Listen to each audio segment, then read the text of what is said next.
All right, thank you all for coming here for this announcement today. My twin brother Ali and I started Code.org as a hobby. It was a personal hobby to make a video to inspire students to learn computer science. 10 million views later, my hobby has become a life mission, and the organization of one has now become a team of dozens. And before we go into the details of what we're doing at Code.org, I wanted to start by showing you a short video. This is footage from the same interviews that led to the first Code.org video. Our first short film was basically intended for students as an inspiration. This is a video intended for influencers, whether among the media, among the press, world leaders, educators, even teachers. Software and computers. It used to be that was just kind of a separate area of the world, but now software touches all these different things that you use. I think if you look at everything, there's more phones and tablets and laptops and websites, and everybody's on social media, and it's just all these different things, and everything's just moving faster. So just being in a position to kind of understand that language that's going to be the future, I think it's a good thing to do. It's absolutely crucial to know how to code and to understand how technology is built, even if you don't choose to, make a living or be a full-time software developer. Understanding how software works, which is something that affects everything around you, from your purchases to, how you eat and just how everything works nowadays. It's really important to be able to know how it works so that you are not sort of a victim of other people's choices. It's important for these kids right now, starting at 8 years old, to be a citizen on this planet. Hey, whatever country you're from, to read and write code. If you wait until you're an adult, you probably will never do it. I always felt like if I didn't learn how to program, it would be like not learning how to read. The future would just be closed to me. When I think about what we're going to be teaching in schools 5, 10, 15 years from now, I definitely think that computer science, or at least basic programming, is going to be as important of a skill as being able to do basic reading and writing. And I think we're going to look back and wonder why it took us so long to get to that point.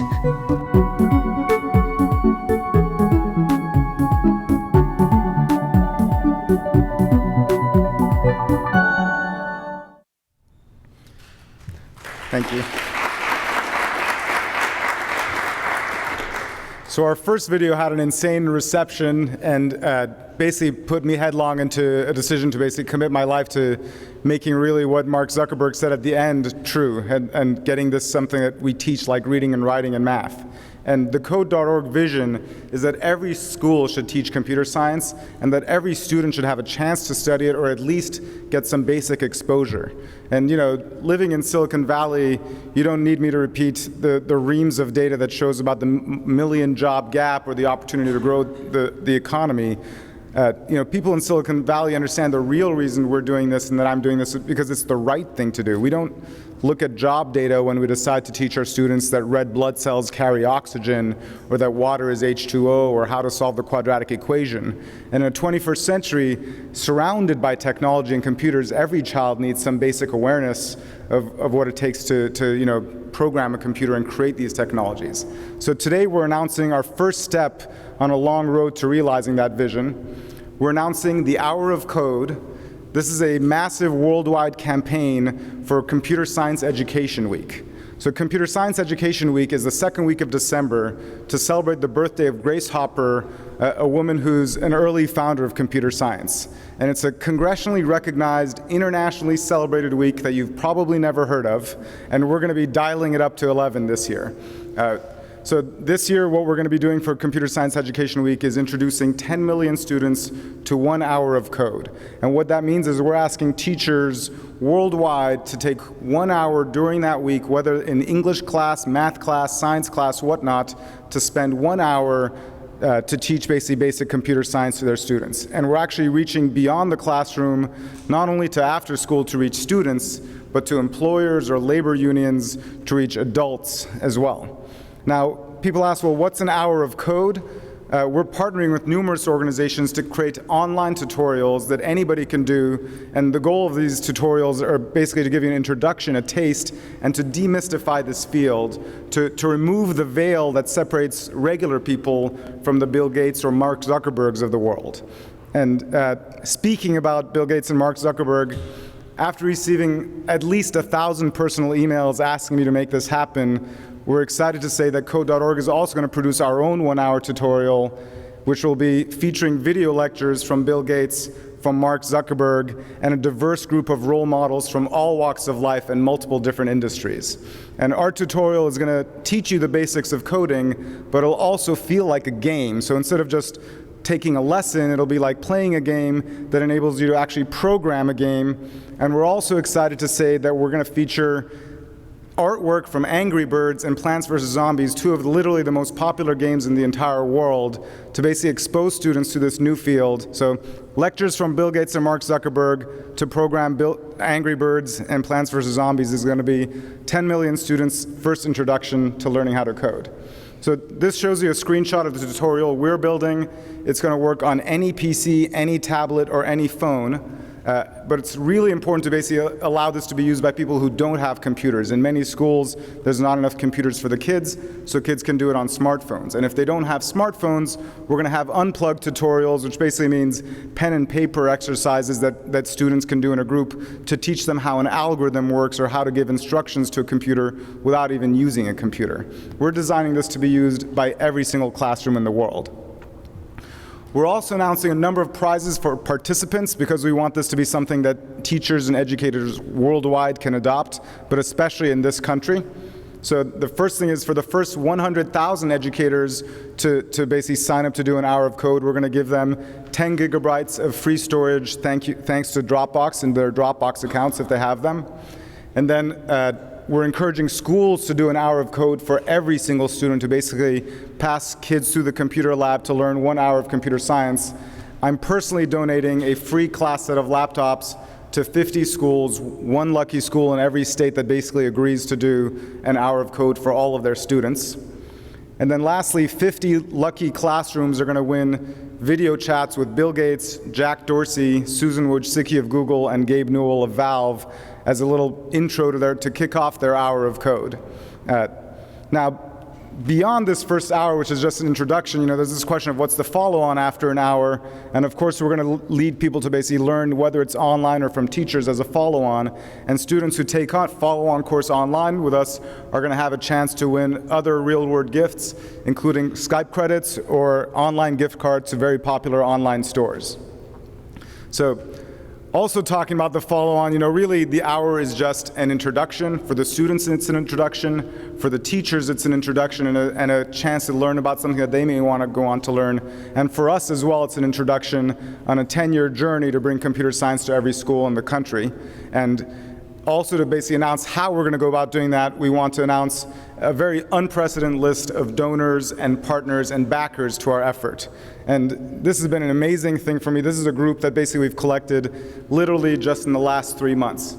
So from the tech industry and really from corporates, Amazon, Apple, Microsoft, Google, and a whole bunch of other companies have come through as either major donors or major promotional partners. Literally the 4 largest software companies in the country are backing this collectively.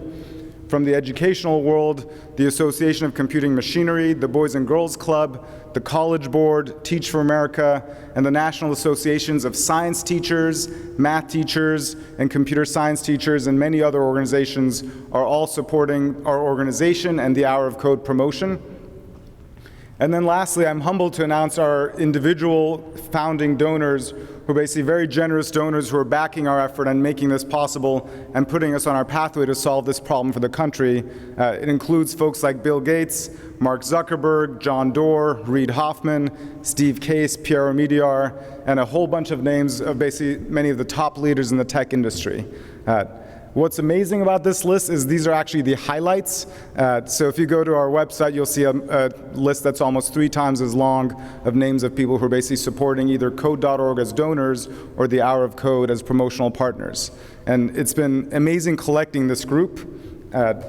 We've assembled this incredible support from the tech industry, And the reason actually is that this problem is bigger than tech.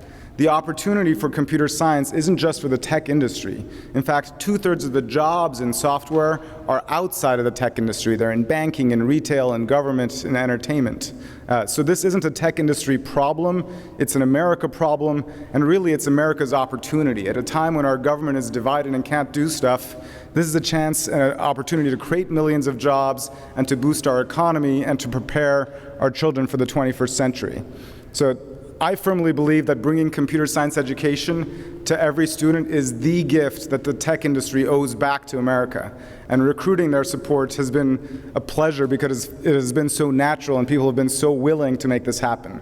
So to speak a few words on behalf of really the tech industry, I'd like to introduce the founder and chairman of LinkedIn and a personal friend and role model, Reid Hoffman.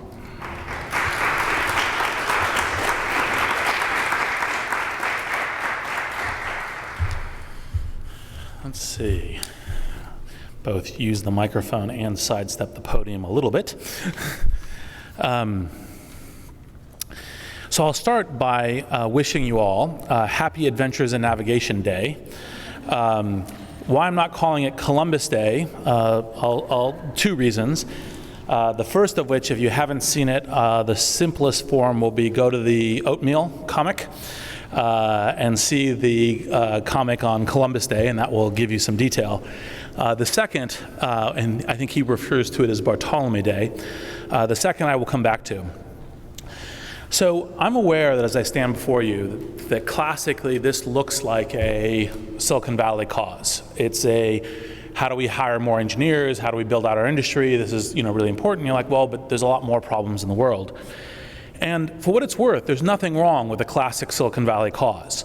That the fact that we are growing robust tech industries is a good thing for the world. But however, there's much, much more to this than that. And I think that there are 4 levels to think about how actually, in fact, teaching computer science, coding to everyone, to every kid, is actually beneficial. First, the individuals and their lives themselves. Second is the transformation of industries. The third is the US, and the fourth is the world. So let's start with the individuals. So you say, well, okay, you teach coding, they can get a software engineering job, it can make an economic transformation of life. This is the classic sort of Silicon Valley, drumbeat, which is important. But it does much more than that. For one, it actually teaches problem solving and critical thinking that's useful anywhere in terms of what you're doing in your life. It's an access to kind of crisp engineering problem solving that it's the easiest onboarding. Like you can start with simple things like print hello world, right? As a way to start getting into this kind of problem solving that even, for example, 5-year-olds can learn. The second is that it's understanding the modern world around you, right? Software is transforming just about every industry. And if you think about how in the information age, self-driving cars, personalized medicine, all of these areas are transforming, these industries are transforming, and you begin to think of what does employment look like in any of these industries? What does problem solving look like in any of these industries? The fundamentals of being able to do reasoning the way that coding skills teach you is fundamental across all of these industries, and that's part of how it transforms an individual's life. It's not simply, oh look, we might get a software engineering job at a really great company, but it's almost every industry and it's almost any sorts of problem solving, which is how we go through life. The second is industry, and I've already sort of foreshadowed this comment in that it is not simply that we have a growing, robust set of software companies here in the Valley. We do, that's great. But in fact, all industries are somewhat being touched by the information revolution, by the data revolution. I already referred to self-driving cars. Part of what's happening in pharmaceuticals and drugs is being able to code our genetics in terms of transforming those into the bits in the digital world and then being able to study what the results are, personalized medicine, and on when it goes through. So industries, wherever you are, it's important for coding skills. The US, well, not only is the question of do we have vibrant industries and should we support those industries, but as we actually have vibrant industries in economics, which come from being adaptive, come from being able to help participate on the leading edge of products and services, That then creates the economics that then feed back into all the other changes that we want to see. It feeds back into healthcare, it feeds back into education, and obviously we have education in a direct format as well. And so this is not something that's simply important to a set of software companies, but something that's important to the country overall. And then finally, the world. And part of this reason important to the world is not just like, well, okay, you take the US and you go to every country and you say, look, vibrant industries are good. Yes, that's of course true. But it's also, you begin to think about how technology, and in particular software, can transform other kinds of causes that we care about. And so, for example, you've got everything from how does it transform government? You've got, like, for example, what New York has been doing with the 311. You've got how does it transform poverty? You can see what Kiva.org is doing in terms of providing a marketplace. There's all of these places in which software can tackle serious, or help solve, not solely, but help solve serious problems in the world that are the ones that we all care about. So let's come back to the kind of hour of code. You know, why is hour of code important? It's important because every journey starts with a step. And the sooner that we get the problem-solving skills, the experience of what's going on with computer engineering into the minds of everyone, most especially the next generation, most especially our youth and our children, that helps them navigate the world in the right way. And so that's why I call this Happy Adventures in Navigation Day, right, for Columbus Day, because what we are trying to do with the Hour of Code is we are trying to help the next generation figure out how to navigate the new modern world, whether it's problem solving, understanding the technologies around them. That's what this is trying to do. And so with that, that was all I really planned on saying, so hopefully that was useful.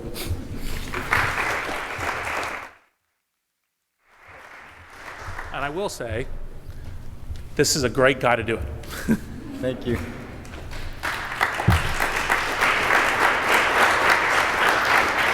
One great thing about Reed is that he took this Columbus Day date, which turned out to be an error on our parts, to make it sound like it was actually intentional in terms of the timing of this event. I'd like to ask Hydra Mendoza from the mayor's office to come talk about how the city of San Francisco is going to be supporting the Hour of Code campaign.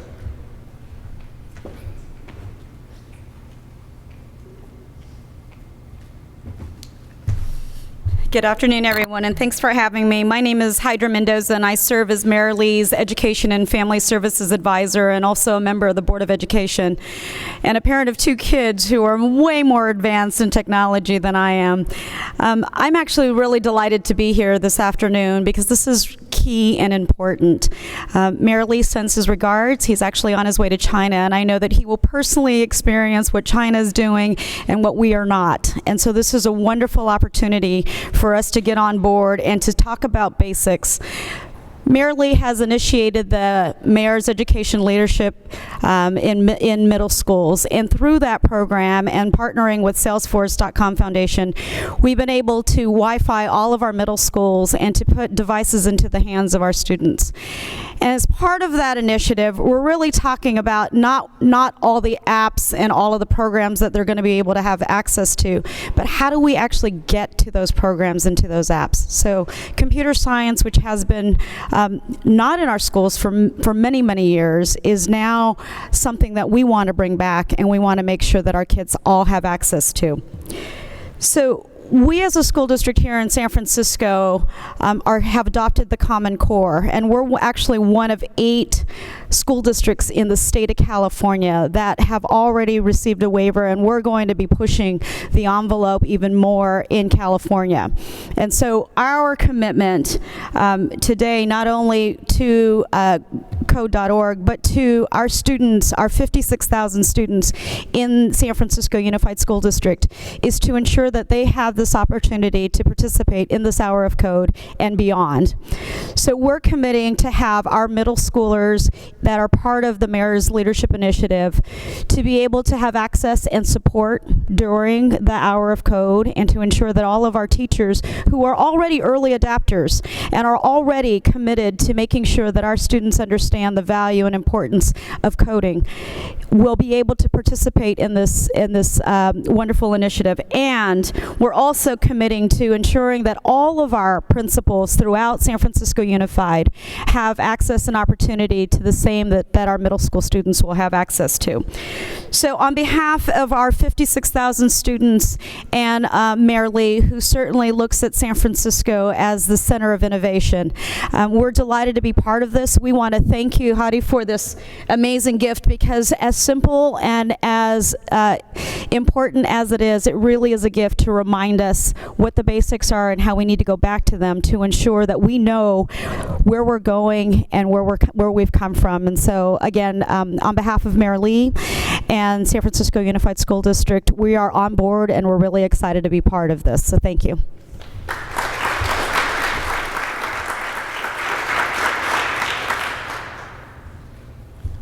So we're going to have a panel to talk about a little bit about the issues in computer science education. And we're going to be joined by both Google and Microsoft, who are our first and our most important backers in this campaign.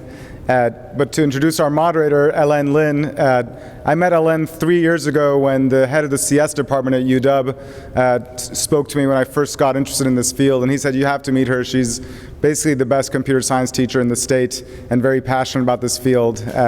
And she was basically the first person I spoke to learn more about computer science education in the state of education. So thank you, Ellen.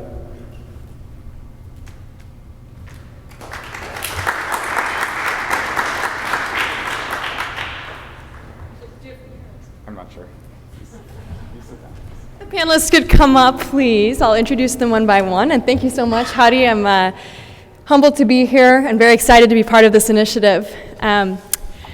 So we're going to have a panel until about 3 o'clock, and what I'm going to do is briefly introduce each of the panelists. They represent a broad range of different perspectives on computer science education, so it's really excited to have all those voices. It's very exciting to have all of those voices represented here.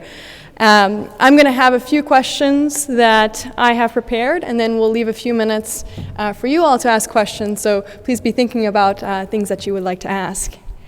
So to my right, I have State Superintendent of Public Instruction, Tom Torlakson.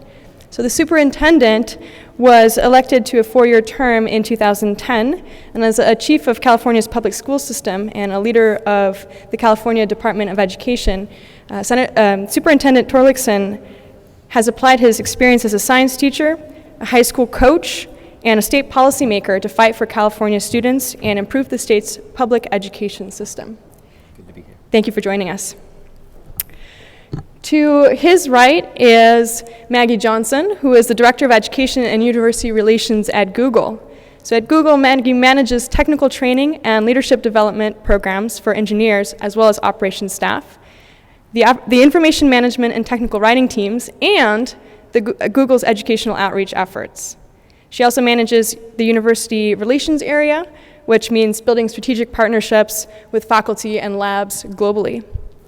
Prior to Google, Maggie was a faculty member and director of undergraduate studies in Stanford's computer science department. And of course, you've heard from Hadi Partovi, again, CEO of Code.org. To his right is Max Levchin, who is the president and CEO of HVF. And Max co-founded PayPal and was its CTO until it was acquired by eBay. More recently, he's been involved in an innovation lab called HVF, which explores and funds data-driven projects. And the HVF launched its first project called Affirm in early 2013, recently launched Glow, which some of you may have read about. And he's currently serving on the boards of several well-known companies such as Yelp and Yahoo. And finally, we have Brad Smith with us today, who is the General Counsel and the Executive Vice President for the Legal and Corporate Affairs Group at Microsoft. And so his group is responsible for all of the legal work and for government, industry, and community affairs activities, again, at Microsoft.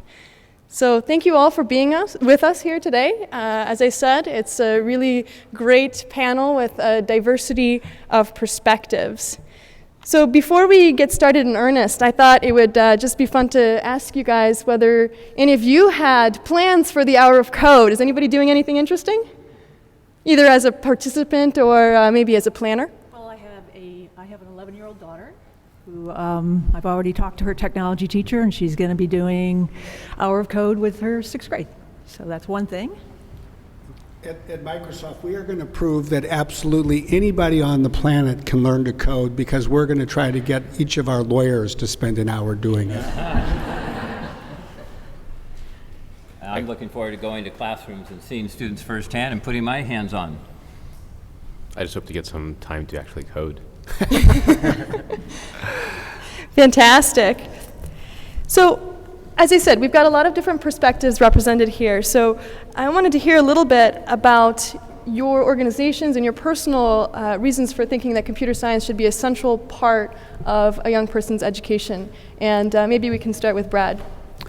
Well, I think that computer science is to the 21st century what physics was to the 20th. I mean, it is a fundamental field that is at the heart of so many advances in so many other fields, and certainly for so much technological innovation. And yet I think the great difference is that here in the 13th year of the century, we have such a long ways to go in order to make this field available to students across the country. As just one data point, there's over 42,000 high schools in the United States. And yet last year, the number of high schools that was certified to teach the AP course in computer science was only 2,555. Fewer students last year took the AP exam in computer science than took the AP exam in art history, for example. It was only about a 15th of the number who took the AP exam in calculus. So we have a long ways to go, and certainly one of the things that we've been doing at Microsoft, together with a lot of other people who are represented here or on the list, is just pursuing a variety of programs to try to fill this gap, both in the K-12 system and in the higher education system. Other perspectives on why computing should be such a central focus of a young person's education? Well, it's also vital for our economy, and as I talk to employers up and down the state, they need engineers in general, and they need computer science engineers in particular, so it's a huge focus. I represent over 10,000 schools, 6 million students, and not enough of that kind of education that Brad just spoke to is going on, and so I want to encourage it. I have an initiative through our education technology task force called, well, we want one-to-one computing capacity every hour of the day during the school day and off campus and on the weekends, but we're calling that initiative No Child Left Offline. So you have the magic of the actual learning, but then beyond that is this whole issue of computer science, learning to program, learning to code, learning how computers work and how they can transform the world. And so I believe that this is a mission that we need to enthusiastically endorse and change the direction so we have more high school and college graduates ready to go to work in our fields. I think it's pretty fundamental to just generally broaden the acceptance and understanding of computer science, not only because it is the quintessential science for the 21st century, it is the physics of the next generation, but also to maintain economic competitiveness of the United States going forward. We are basically, even if we think that physics is just fine and we don't have to change it up to computer science, the rest of the world isn't. And I read somewhere in the one of the books of Neil Stephenson, if I remember correctly, in the 21st century, Americans are pretty much going to be only good at two things, writing code and delivering pizza, and I want our children to write code, because that probably will keep them more economically prepared for the competitive universe. Jokes aside, though, I think learning how to code, learning how vast majority of everything around them works, literally. That is to say that everything, Internet of Things, one and many other trends like it, having that knowledge will prepare children for the generations to come to participate in an interesting way in the economic development of the world. So that's probably the reason I'm most excited about it. Well, I think as Tom mentioned, there's a pipeline problem, a really serious one, where we have way more demand than we have supply, in terms of computer science and computing professionals. And even with the, upturn that we've seen in the last couple of years in the number of majors coming out of our undergraduate programs, there's still, if you project forward 8 to 10 years, there's just not going to be enough. So what we really need to be thinking about, and Hadi's got a great start here, is how to help both students, parents, teachers, administrators understand the potential for a career in this field, and also understand that it's not about sitting in an isolated cubicle 10 hours, not doing anything, but looking at that computer and not talking to anybody. It's just not like that at all. It is an inherently creative activity, and it's team-based. And this is something else that we really have to help our kids understand. It's just some perception issues as well as the career potential. Now, Brad started out mentioning that we have a problem in terms of K-12 students having access to computing courses. A lot of schools just aren't teaching it. And you saw from Hadi's slides as well that about 5% of students are taking computer science in U.S. schools. What do you think is the single biggest challenge that's keeping computer science courses from being more broadly offered currently? And Hadi, do you want to start us out with this? Yeah. I know you've been talking to a lot of schools. Yeah, I can say pretty confidently that there's multiple challenges, and so this isn't an easy single thing that you solve problem. But the biggest challenge by far is the shortage of teachers, and the difficulty is you can't just solve that challenge in a vacuum, because the local state policies in different states isn't really compatible with computer science education, and the states have trouble changing the policy because of the shortage of teachers, and it's hard to recruit teachers to the field because of the state policy, so there's a little bit of a chicken egg between those things. And then on top of that, there's a cultural stereotype that this is only for a unique sort of set of people. So, and we're trying to solve all three of those, basically, the availability of teachers, the state policy stuff, as well as the cultural perception. One other thing I wanted to mention, everybody here talked about how computer science is important. The one thing that's actually very sort of deeply ingrained in me is that this is actually fun. And for students, if you ask a student which is more fun, whether they're a girl or a boy, memorizing the capitals of all the cities in the world or building an app on a smartphone, 10 out of 10 students would say they'd rather build a cool little app. And so just making education fun for kids is actually a good reason for doing this. And it's fun for teachers to be with kids that are enthused and excited. And I do agree with the need to go back, and our task force report says we need to go back to the schools of education and make sure we have a reorientation to this rich new way of learning itself and the 21st century skills that go along with the Common Core, but also open up the door for teachers to be certified and have certification in various areas where they can be certified in coding, they can be certified in analysis of data and using the data from computer programs to help instruct individual efforts in learning. So that's huge. One other thing is the equipment. And it's embarrassing that in California we're like 40th in the nation in the lack of internet connecting devices and bandwidth. We may only have about a half of what we need to actually full-on do the learning digitally through the internet, as well as do the assessments through the internet. So a number of issues, and I can bring them up later, of how we can together go to the state legislature. This year they did follow a request of mine for $1.25 billion to actually invest in the teacher training that we're talking about and in the computer connectivity. So whether it's bandwidth, towers, Wi-Fi antenna, the wiring, we need to get that capital dollars in there to match this creative teaching. Not to add even more bad news to what you're, but the curriculum is also really tight in high school. So if you look at just trying to fit anything else in, that's why for years, really the only way in for any kind of computer science education has been advanced placement. So that's another issue that I think needs to be dealt with both at the policy level and just in terms of finding ways to not only have computer science education, but ways of integrating into other areas as well. Fantastic. Now, speaking about policy, Brad, I know that your group has been heavily involved in policy work. Could you tell us a little bit about how Microsoft has been working to influence computer science education policy? Sure. I think there's a couple of dimensions that both highlight some of the problems and also some of the solutions. First is the point that Hadi made. State policy plays a tremendous role. Right now in 38 states still, even if you're lucky enough to go to a high school where you can take the AP course in computer science, it will not count towards either your math or your science distribution requirements to graduate from high school.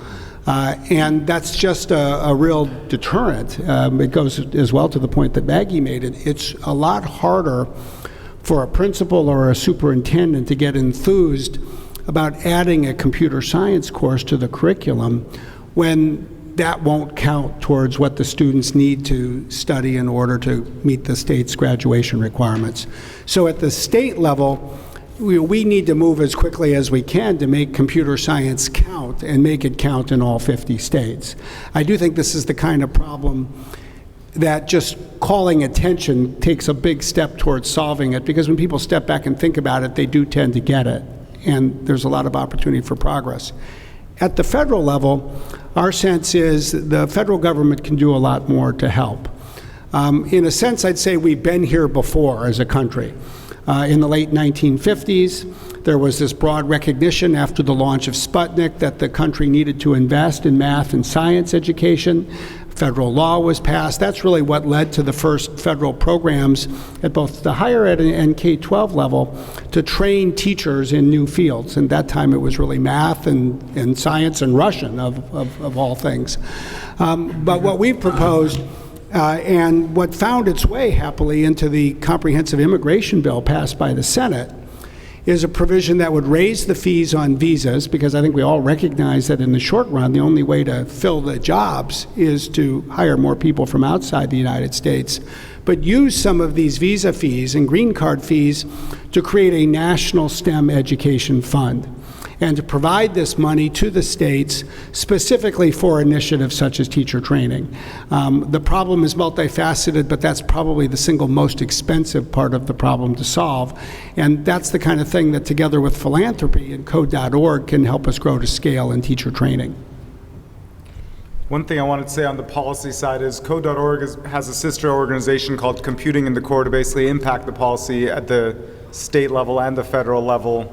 Microsoft has been a tremendous help in terms of the state-by-state effort to do this, but the numerous other tech companies, Google, Apple, Facebook, have all basically lent a hand or are going to be lending a hand in doing this.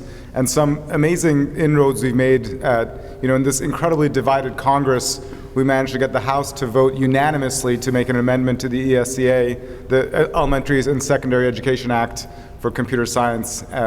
And at the state-by-state level, just in the last few months, we've had 3 different states change policy on this recognizing computer science towards graduation credits.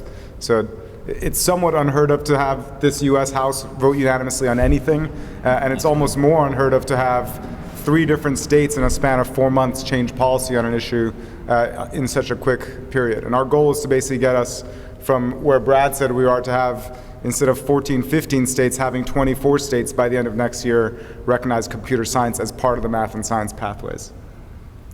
Supporting that, I'd also like to add that on another federal policy level, we need to all work together, the same kind of coalition you put together for Code.org, on E-rate. It's a source of funding that was established by the federal government to help low-income students and their families connect to the internet and to also get the connection out into rural areas of this country. And so I'm leading an effort of other school chiefs, all parties, rural, urban, to change the E-rate level, and we need to work with the FCC. I went back recently and met with a couple of commissioners, and Senator John Rockefeller from West Virginia is heading up an effort to increase the amount of money, which is now only $2.5 billion a year, to double that, and to how to make it easier for schools to apply to get those funds. So more of our kids and our teachers will have access to the internet. And one reason to increase access to computer science education, which we haven't heard as much about, is just to increase the diversity in the field. We certainly have low diversity, and that is in terms of gender diversity, of ethnic diversity, of socioeconomic diversity, of in terms of rural-urban divide. So all of those things are another reason to get computer science in more schools. Now, Maggie, I know that Google has been specifically working hard to increase representation in computer science. Can you tell us a little bit about some of those initiatives? Sure. Well, let me start by just talking about why it's so important to have diversity in the workforce and technology.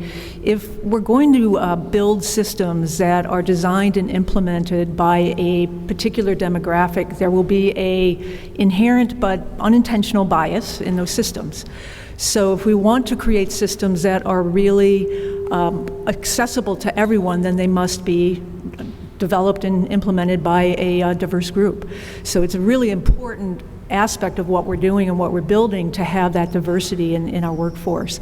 Now at Google, we do quite a bit to support this. We have our RISE Award program, which is every year we go out and identify small organizations that are working in this area. There's so much work going on in this. We don't have to reinvent the wheel. We just have to find the ones doing really impactful things, and then we fund them. We're also strong supporters of NC WIT and the Anita Borg Institute, which are two of the most important organizations with the women in technology issue. We have intern programs, and we have the Computer Science Summer Institute. All of these programs bring a large number of diverse, both women and underrepresented minority students to a Google campus every summer. And they either work on industry-level projects or they go through some computer science educational activities that are complementary to their undergraduate programs. So those are some highlights. By the way, the diversity issue is the key reason we came up with the Hour of Code campaign, because all the data shows that the stereotypical computer programmer is basically a young white male. And the whole idea behind the Hour of Code is to get 10 million people, young or old, of all races, all demographic backgrounds, and especially boy and girl, to engage at least in 1 hour of this. And once we have that happen, suddenly we'll be in a world where it's not just a minority of people or just the young white male boys who've learned computer programming, that everybody's at least tried it, and then people can decide who wants to go on and learn it. And Maggie, you kind of mentioned there's not a lot of great curriculum yet, but there's a lot of efforts that are certainly underway, and a lot of really promising practices and tools that are out there. So to any of you, if a parent or a teacher comes to you and says, my student is interested, they've done the Hour of Code, what's next? What might you tell them? And Hadi, maybe you want to start with that, and we'll hear other ideas as well. Yeah, so we're going to have a whole bunch of sort of curated online tutorials for people if they want to go beyond 1 hour to learn, depending on what level you're at, whether it's elementary level or high school or post high school or whatnot. But the real challenge is actually bringing computer science to schools near them. Code.org already has basically the best database of all the local places you can learn, whether it's public schools, private schools, workshops, summer camps, to lead people to learn in a physical location near them. But our long-term effort beyond the Hour of Code is going to be bringing computer science school by school to every school in the country. Anyone else have things that they like to tell parents or teachers, something concrete? Here's a place to start. Max, did you want to suggest anything? Sure. I think just sort of my personal experience, this is slightly apropos, although I'm not entirely sure how. So I grew up in the country that launched the Sputnik. And it's interesting, quite some time ago, but my first exposure to code and programming was actually in a sort of a neighborhood workshop. This is in the early 80s, so this is a while ago, and I never really spent a lot of time thinking about it, but it's remarkable that a relatively backwards or a very backwards country like Soviet Union had plenitude of these local places that kids could gather and learn how to code. And there were basically industry people at the time, sort of crunchy old software developers from the defense program, basically, that were volunteering their time teaching kids how to write code. And I think today in the US, I'm not entirely sure, given our relatively sad computer science education state of affairs, we can do much better. So today I would tell a parent, hey, you know what? Find someone who writes code for a living that is volunteering their time at a local workshop, and that's a great place to get going. But ultimately, the thing that sort of put me on path to becoming a computer scientist was an amazing teacher. When I was in last year of my Soviet high school, I was extraordinarily lucky to have a computer science teacher that understood that computer science and coding and everything that you could learn isn't just important for the sort of economic prosperity or from a science perspective. He ultimately thought of it as an art form, as a form of self-expression and fun, and that just fundamentally changed my view of this is math, but a little bit more. It's math with typing became, this is the way to be interesting. This is the way to, it never was really for me a nerdy thing to do. It was something that I felt I could differentiate myself from my peers and on. So ultimately, that's why changing that perception is probably one of the more important reasons why code.org is so cool and so important. And we are on a frontier, a very exciting time in transforming education in California using the new Common Core, the critical thinking skills, the problem-solving skills, and also the local control funding formula that puts more money into low-income students and into the education of English learners. There's an accountability plan that every single school district in the state is going to have to produce by June 30th next year. And why not so the parent can be an advocate, why not have that be integrated into the new plans for how we advance education in California? We have programs like MESA, Math, Engineering, Science Achievement. Has been around for 40 years. It doesn't do a lot in computer science, but it could do more. But it does reach out to disadvantaged students. You have Girls Who Code. So how to connect that parent and that student to a robotics club and approach a science teacher who is open to learning how to be that computer science teacher and code on robots, code on prosthetic arm contests they have. There's ways you can get some hands-on activities while we build the bigger infrastructure that each of the panelists has spoken to. Fantastic. So we can hear there's a lot of hopeful developments happening from a lot of different angles. I'd love to take a few questions from you, if anybody had anything they would like to ask our panelists. Yes, please. So I want to talk about what you said about being sort of a Silicon Valley employment kind of thing. Is that, you're saying that it's possibly that, a lot of people will look at this as a Silicon Valley cause. We need more engineers to shut down whatever jackals we're working on right now. So how do you answer that? The idea that it's sort of selfish, or that it's not, that it's good for the whole country, or is it just good for Silicon Valley? There are some perceptions of that. I don't think So it's good for, sorry. Uh-oh, we have an answer. Sorry, The question is, Reed kind of mentioned that we could look at this as a purely Silicon Valley cause, and so the question is, well, what would the answer be to that? How can we look at this as a national issue or even a global issue? And sounds like Max is going to take a first stab. I think that until and unless manufacturing comes back to the US, we are going to be fundamentally exporting intellectual property. In the world scene, our trade will be exporting stuff that comes out of the brain. And these days, the most sellable version of that is code or programming systems. So it's hardly a Silicon Valley issue. It just happens to be the case that Silicon Valley is the most concentrated place where software is produced, but hopefully it'll be produced in more places. And we need more people that know how to do it. It's a little bit like we need more engineers in the 50s to make sure that we're competitive. It'd be like going to a university and saying, gee, you all must be promoting reading because everybody at the university knows how.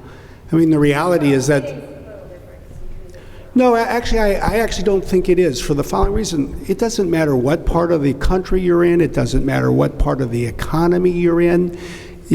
Computers are ubiquitous. And of course, a computer that doesn't run software is just an expensive paperweight. It doesn't matter if you're going to maintain automobiles. All of these fields are being touched by computers, and all of these companies and industries need advances in computer science in order to move forward. And Silicon Valley may be the part of the country that coined the phrase Silicon Valley, but look across the country. Go down to Los Angeles, they talk about Silicon Beach. Go to Utah, they talk about the Silicon Slopes. Go to Des Moines, they're talking about the Silicon Prairie. Go to New York, they're talking about Silicon Alley. Go to London, they're talking about the Silicon Roundabout. People aren't very creative. It could be because people are not very creative, but what it really reflects is that there all of their industries and all of their economies are increasingly based on silicon, computers. And hence, this really has become something that has become some part of the fabric of the economy, not just nationally, but increasingly on a global basis as well. Yeah, there's, in this country, 2/3 of the software jobs are outside of tech companies. And every single state and every single congressional district has more jobs for software engineers than there are students studying this field. So that is basically, it's a national problem. I've been in Washington in those meetings with the congressmen are like, hey, what does this help? You know what I mean? They have that perception and there's a bit of a hostility that exists even on every issue around. Yeah, although I would say it's a good point, but I think that's breaking down. And if you want to look at one place where it's breaking down, look at how the people in politics run their campaigns. I mean, look at the degree to which campaigns are now basically data and computing intensive activities. It's just one more example of the ubiquity of what we're talking about here. Either way, Code.org's goal isn't to create enough computer programmers to fill these jobs. Our vision is about every student, and every student doesn't need to become a computer programmer for a living. And the reason we're doing this is every politician in 2040 should have enough of a background to know about the technology that they're going to be regulating. You know, every single doctor in 2040 should have some background in this stuff, because the actual things that are going to be put in your body are going to include computing devices and so on for, controlling your medicine. So this isn't a field that's just going to be limited to the people creating the software. It's just something that I firmly believe every student is going to need to learn. It's already happening. If you look at universities and the number of majors right now that require introductory computer science, just to, for students to get that major and to be successful in those fields. I mean, things like economics, like areas of business, medicine, biology. These are all areas where, and it's not just computing or learning how to use a computer. It's algorithmic design and thinking. So this is already happening quite a bit. Thank you. I'd like to take another question from you. Comment. So I have a quick one in closing. So what can we expect in the next 5 years or so? What's kind of the outcome of all this? What would we like to see? Maybe is really what I'm asking. Well, I actually thought Adi put it extremely well. We should want to create a future where every student in this country has the opportunity to learn computer science before he or she graduates from high school. It doesn't mean that every American student necessarily should, but everybody ought to have the chance if that's what they want. And we should build on that by creating the capacity in our university systems across the country to graduate the students who will have the skills to fill the jobs that the economy is creating. Right now, we're falling farther behind each year rather than catching up. And 5 years from now, we'll have a couple of really easy metrics to look at. How many high schools offer this? How many college degrees are we producing? How does that compare to the number of jobs that are being created? Hopefully, we'll be making real progress. And this, I think, should be part of a larger renaissance, a larger push for STEM education in general and engineers across different fields, and students will switch career pathways as they learn more and get excited. The legislature, in recognition of this emphasis on career technology education, has put out $250 million that my department will be dispersing in grants over the next 3 years, and I want to make sure that among those careers is computer science. And we have career pathways that move from middle and high school education right up into community college and into our universities. And I want to say I heartily endorse Hadi, your vision here and the Hour of Code, and want to see, and I'll be asking all 1,100 districts in California to join in the campaign, because I want to see every student, millions of students, have the chance to have this opportunity to learn coding and programming.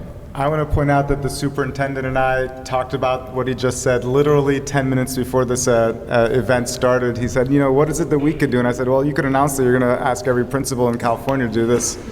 And he said, done. So I was about to ask you whether you're going to actually talk about it, so I'm glad you remembered. Well, to close this event, I wanted to ask two things. First of all, this is really important for our country. No matter what you do, help us spread the word about the Hour of Code. If you're a parent, ask your student's teacher or your principal to offer an Hour of Code in their schools. everybody here should also get a code.org hat as you walk out, and I want you to actually wear those, not to promote code.org, but to promote computer science. And especially those of you here who are women, consider wearing the hat, or go to our website. We have these t-shirts that say "Code Like a Girl" that are fantastic. Part of code.org's goal is to get people to think that this isn't just for a minority of Americans. So wear the hats or t-shirts proudly, because it takes basically the leaders of our industry to help set a trend for the rest of the country. Thank you so much.